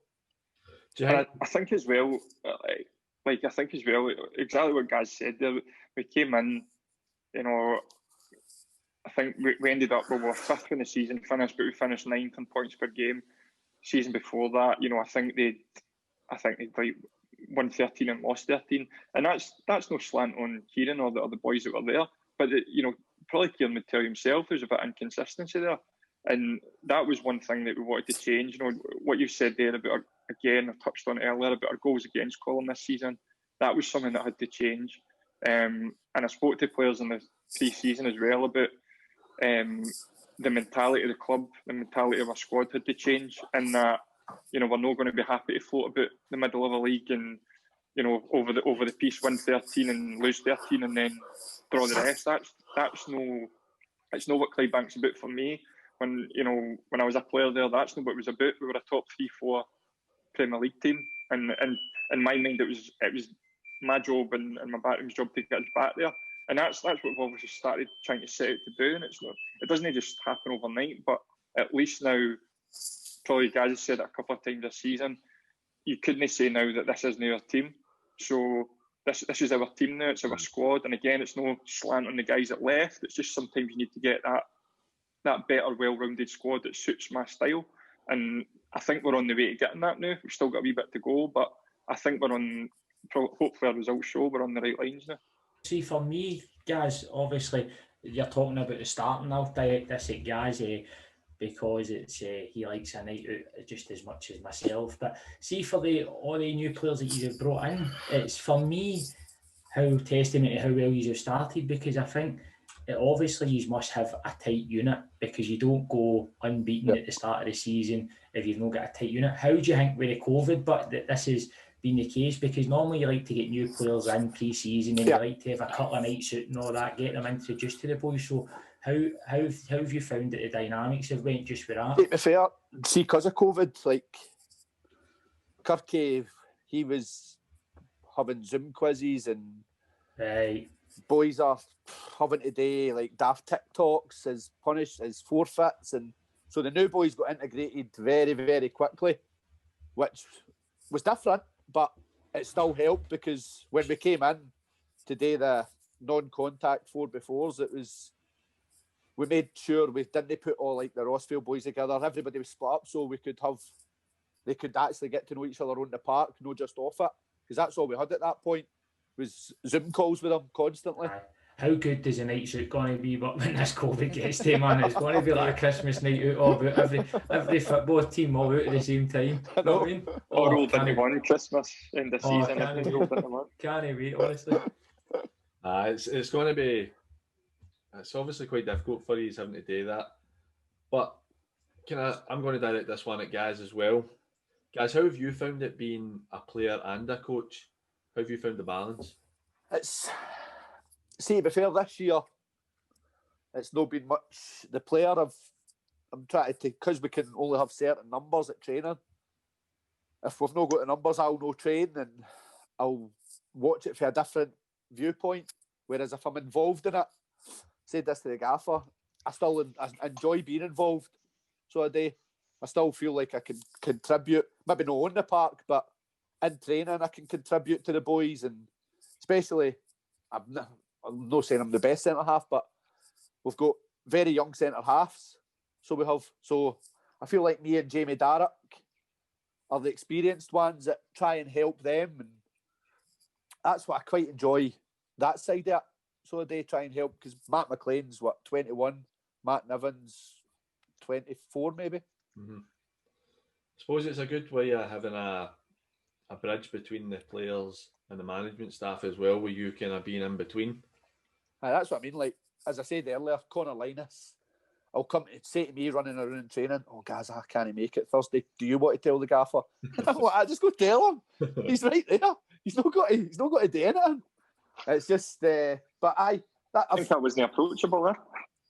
No, Moff, I don't know where that comes from. That was always the plan, though. Like, I still class myself, although I'm 37, I still class myself as one of the boys.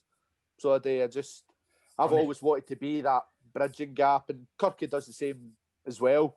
So we're like, if the boys need something, they'll maybe come through us, or just so the gaffer doesn't have to deal with everything. Aye. I'm like at Ashfield, but I still train and all that. But see, the thing is, man, I think the boys lose their shit with me because I'm fucking murder. Well, when we went in and did that Ashfield behind the scenes, it didn't make the final cut, but there's a bit of heated tennis getting done. So me and Dak are playing Maxi and young side surf. We end up losing because I was playing a tour on myself, and the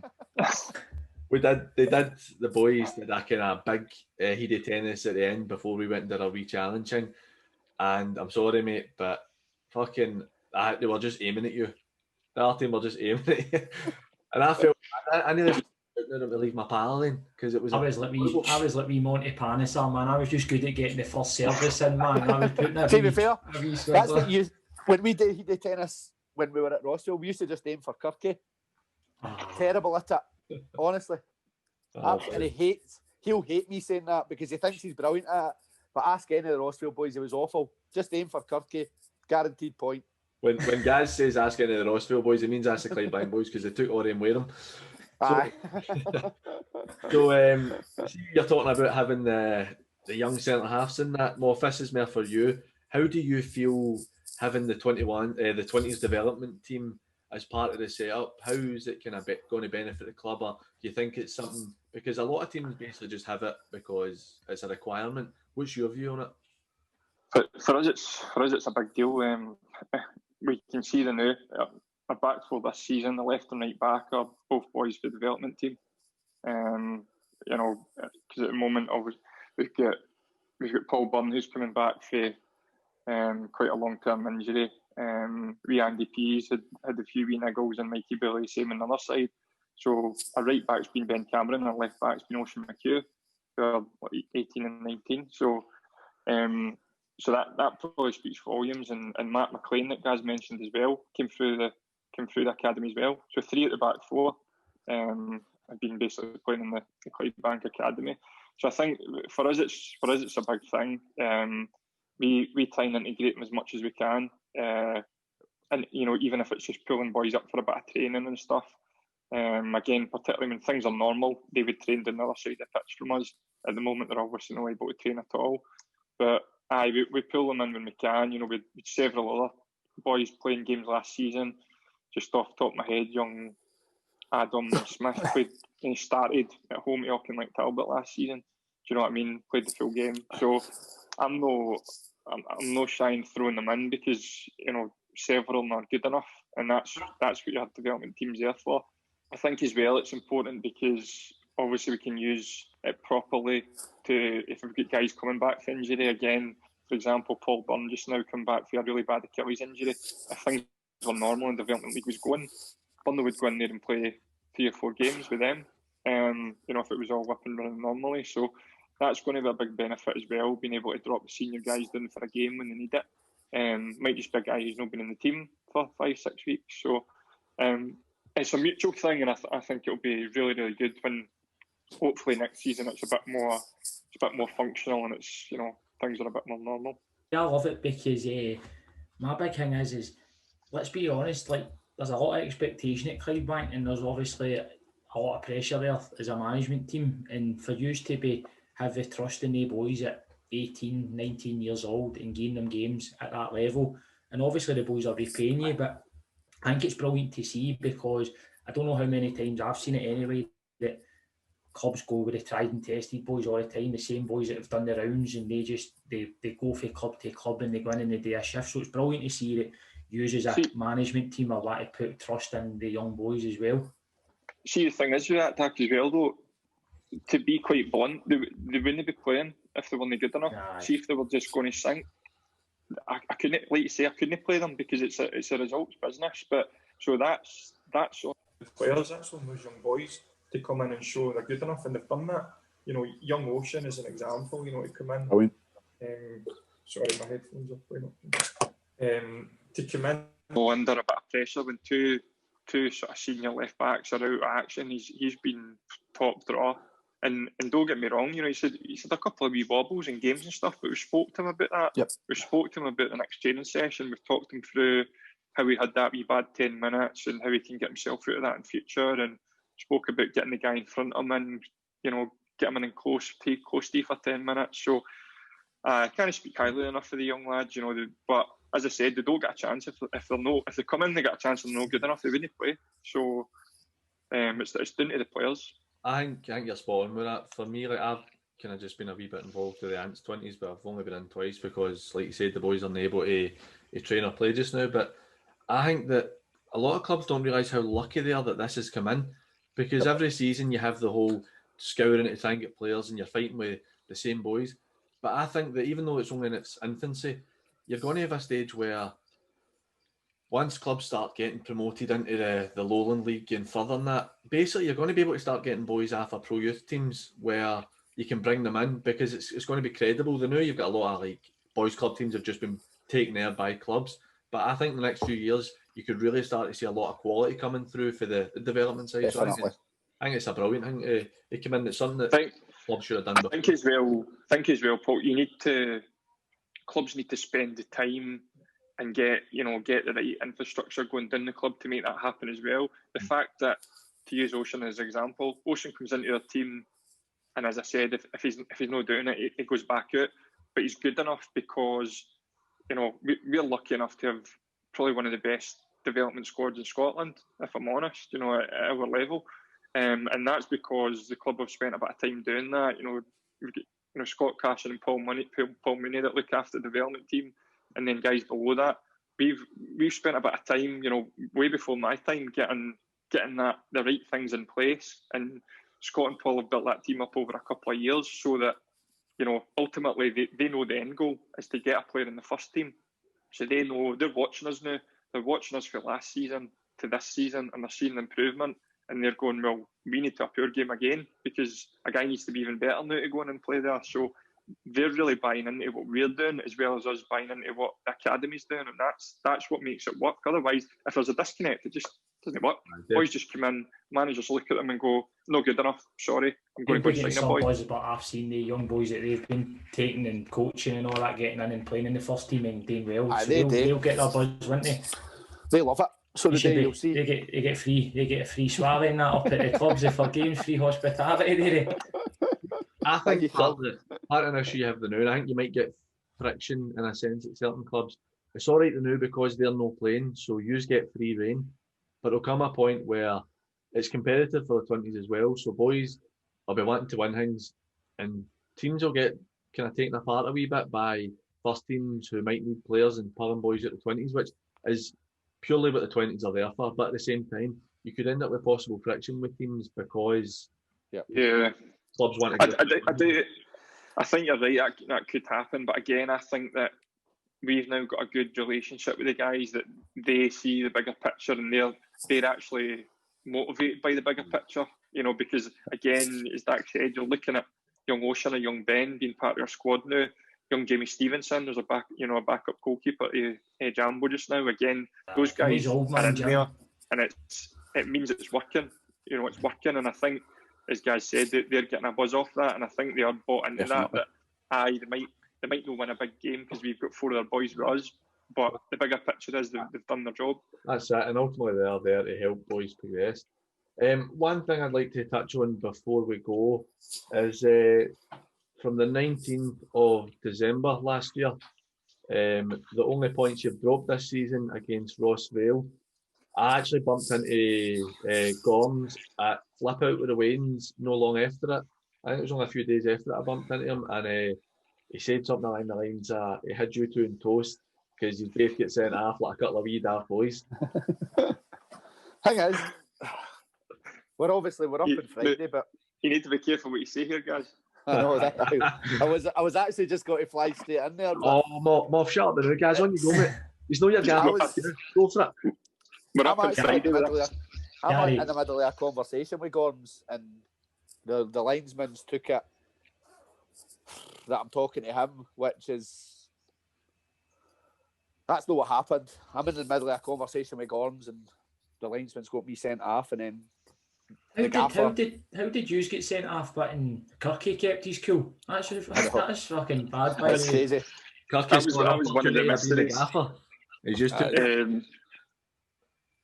but no, like guys said, you know, it was one of them things. I mean, I've never been sent for a technical area in all my years of coaching. It was just one of those bizarre things that there was a misunderstanding with the linesman and Gaz, effectively. Gaz's first booking, you know, he'll tell you himself, just a bad reaction and got a booking, and that should have been it. But then, you know, after that, it was a bit of misunderstanding. Gaz gets binned, and then obviously I've been binned for like next to nothing, and you know, got Goms. It was all light-hearted between us, you know, because the ref's moving me up the touchline, and Goms is shouting, "Get him further up," and all that, you know. So we're still having a bit of crack with their bench and that. It was just one of those things with officials. But well, I was here that Kirky's actually got his best suit pressed, and he's looking for a new club tie just in case he needs to take charge. Do you know what he was going on about? He's been going on about this for since 3 it weeks, happened. whatever, since it happened, going, oh, that means I'll be the manager and that, and Grace Drew's the manager, wind him up. Grace actually went and bought my tie for a bit of a joke. So she got my club tie. We'll just hope that nobody for the kind of West of Scotland leagues will be listening to this, because in kind of subtext you have just said that it was incompetency for officials. It's not even the West of Scotland, it's SFA. So I get. No, I can read between the lines. I hear what you're saying, so I understand it. On the game itself, obviously, I mean, I've not seen it or anything. It was one I was keeping an eye on because, obviously knowing yourselves, and I know Goms from when we were younger, we played together as well. So it was quite interesting for me. How do you think the game went itself? Would you say a draw was a fair reflection? Because I seen that Moff and Kirky had a wee spat on Twitter. And Goms. No, you didn't. You did it at the side of the platform. I seen that Goms had a spat with Kirky on Twitter, and it was basically Goms was saying that they should have won the game. What's your view on it? You see, like, I've said this a few times, you know, to our guys as well. If Goms thinks he should have won the game, that's up to Goms to say that. You know, that's his prerogative to say that. I thought that on the game we started really well, scored a goal, and sort of looked like we had been the last few weeks, and then to Rossvale's credit, it kind of knocked us out of stride a wee bit. And I personally thought it coincided with the thing on the touchline with Gaz and I. Our boys maybe sort of dropped off a wee bit, but don't want to be disrespectful to Rossvale with saying that, because they grew into the game and got a wee grip of it. Second half, both teams could have won it.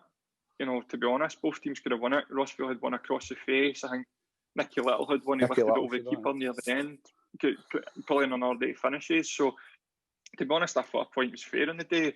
Goms, you know, if Goms felt they should have won it, that's fine. You know, that I've not got an issue with that at all. That's fair enough. I had something I was going to ask, and it's completely out of my head. Dak, pull me out a hole here.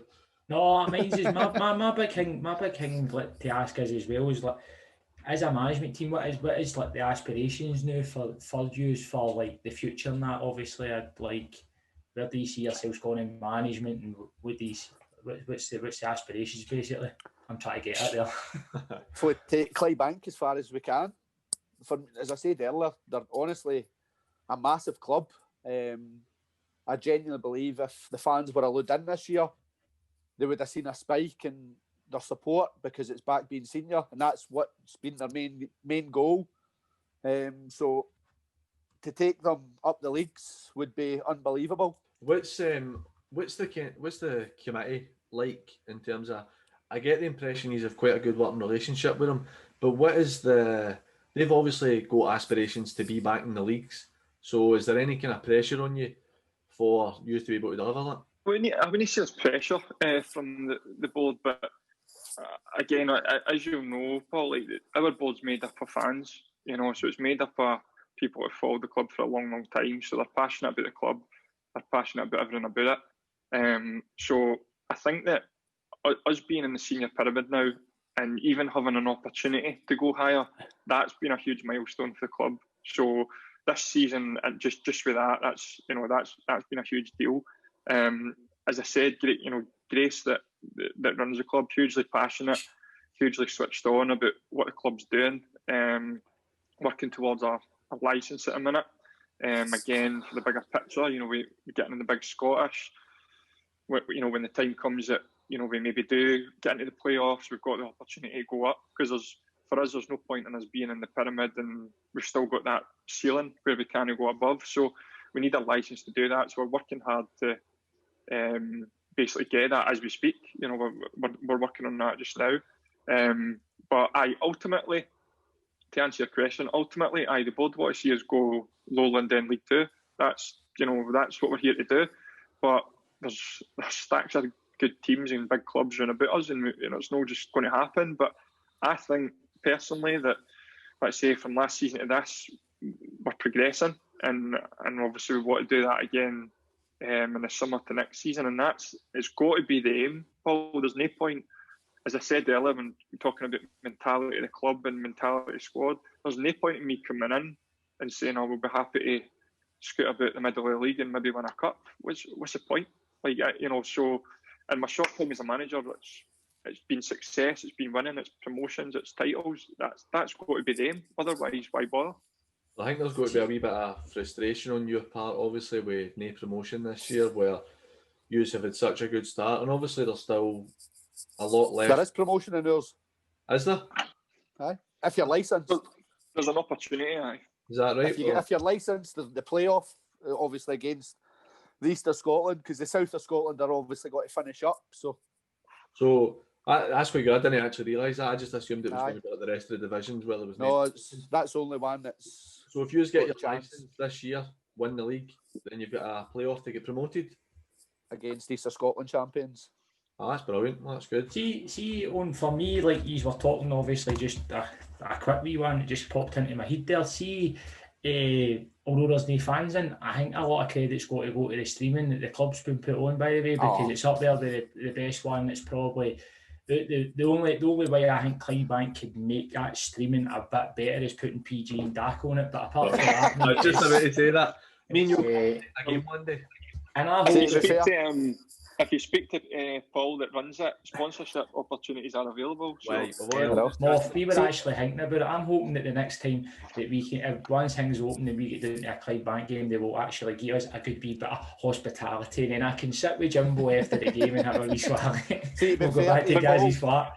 See to Paul. Maybe you could host Banky's TV. Paul travels down for Aberdeen for games. Really? So he does. That's just unbelievable. And then on a Saturday night, it's just you had a question the other day about little old wine drinker. So you did. Well, that's Paul Cummins. I'll get Snapchats for him 2 a.m, just singing, bluttered. He's got a bar in his house in Aberdeen called the Mad Bush Bar, and it's just him singing bluttered. After travelling back up for Clydebank to Aberdeen. You get promotion, he's a lobby up to Aberdeen and that. I know. We had no idea what that guy was talking about when he was putting all these. Well, it's a Clydebank song. So it is. The characters, mate. How good are the characters you meet in football? Brilliant. I tell you, mate. That's what I'm saying. You can't beat it. Pals for life, innit? Aye, they're brilliant. Davy Brockett, need to mention wee Brockett as well. He's a genius, actually. He is. The social media side there, with Banky's TV, him and Paul are just... And let's they're hope constant with it. 1 point Moff, you'd be quite hopefully one time you'd be happy to have PG and Dak in at a training, mate, a wee behind the scenes, mate. That would be good to have that in. We're getting that organised. Sure, we'll sort it.